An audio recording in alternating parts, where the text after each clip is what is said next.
quero fazer a leitura de Deuteronômio capítulo 6. Vou lendo aqui aos poucos e conversando com vocês. Antes da leitura, importante a gente contextualizar a mensagem. Deuteronômio é o último livro do Pentateuco, é o último dos 5 livros de Moisés. Deuteronômio, na realidade, algumas pessoas o consideram como se fosse uma homilia, um sermão, e de fato, grande parte do livro, ele registra as últimas palavras de Moisés, enquanto ele e a segunda geração de pessoas que haviam saído libertadas do Egito pelo braço forte do Senhor. Deuteronômio registra aí últimas palavras de Moisés e registra a maneira com que essa nova geração ela recebeu essas palavras. Então o povo saiu do Egito, e nós conhecemos muito bem a história, pelo poder de Deus, através da instrumentalidade de Moisés. O povo se desviou, se afastou do propósito divino enquanto estavam no deserto, e esse desviar-se, esse afastar-se, acabou levando o povo a perecer no deserto, né? Então aqueles que inicialmente haviam recebido a promessa de se apropriar da terra prometida, eles acabaram morrendo, acabaram se perdendo no deserto, e a geração deles, os filhos, foram aqueles que de fato tiveram o privilégio de entrar na terra.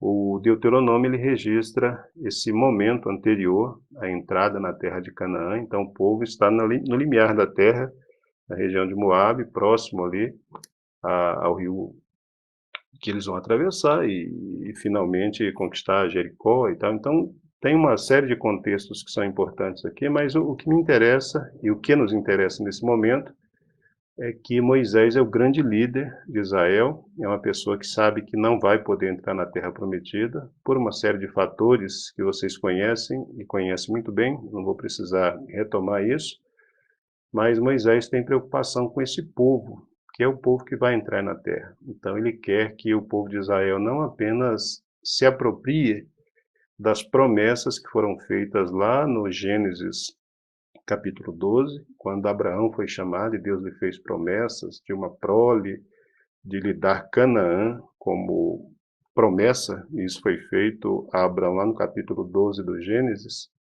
Essa promessa foi feita e Abraão teve que simplesmente crer. A Bíblia diz que ele creu, aceitou a promessa de Deus por fé e seguiu a orientação do Senhor, e por causa da fé de Abraão, seus descendentes se tornaram, então, herdeiros da promessa que uma vez foi feita a ele. Moisés tem consciência clara disso, ele sabe que esse povo que está ali no limiar da terra de Canaã, que está prestes a atravessar o Jordão, ele sabe que esse povo é o povo da promessa, que esse povo, eles são os filhos de Abraão, são os descendentes dele.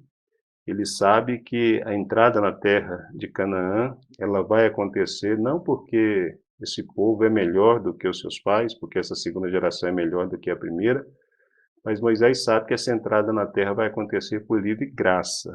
Livre graça. Deus fez a promessa a Abraão, Abraão creu por fé, e porque Deus fez a promessa e Abraão creu, os descendentes dele, volto a dizer, se tornaram os herdeiros dessa promessa. Então a entrada na terra de Canaã, a entrada na terra, ela não estava condicionada a qualquer mérito que essa nova geração tivesse, mas a entrada na terra de Canaã estava condicionada exatamente a uma promessa feita e à disposição que alguém teve lá atrás de acreditar nela.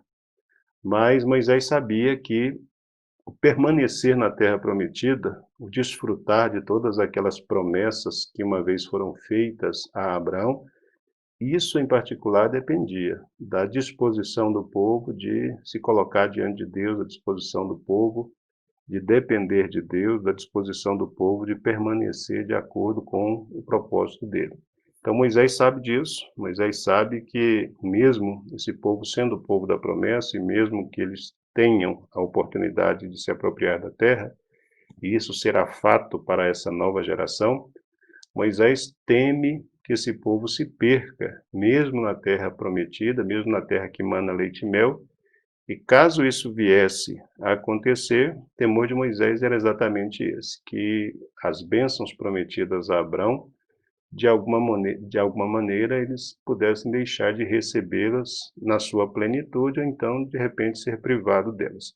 Israel, enquanto nação, nunca foi privado de receber a promessa, o cumprimento da promessa, mas Israel, enquanto indivíduo, Quando alguém não se colocava diante de Deus de forma adequada, ele acabava sendo privado de se apropriar dessas bênçãos.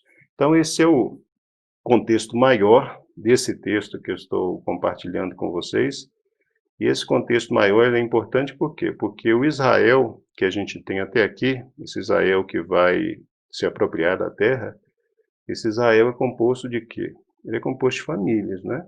Esse é o povo que saiu do Egito, que era escravo. Esse é um povo que se organizou durante o deserto, e a gente sabe muito bem que eles se organizaram. Deus ordenou que se dividissem em tribos, quando ele deu a Moisés a revelação do tabernáculo. Cada tribo deveria ocupar um lugar estratégico, o tabernáculo deveria ser central, o tabernáculo é a representação da presença de Deus no meio de Israel. Mas é importante ou é interessante a gente se lembrar que Israel foi dividido por tribos, e essas tribos tinham a ver com o quê? Tinham a ver com as famílias. Então, cada tribo dessas representava uma família específica, um dos descendentes de Jacó, e é para famílias que Moisés está falando. A gente não tem um Israel aqui que tenha consciência de nação, como a gente vai ter depois, lá na época da monarquia. O Israel que a gente tem aqui é um amontoado de famílias, cada um ocupando um espaço de acordo com uma ordem divina, mas um pessoal muito preso, um pessoal bem consciente de que a condição de família e aí as obrigações que o lugar que cada um ocupa na família deveriam ser cumpridas, cada um tem consciência que isso é de extrema importância para o sucesso de todos eles.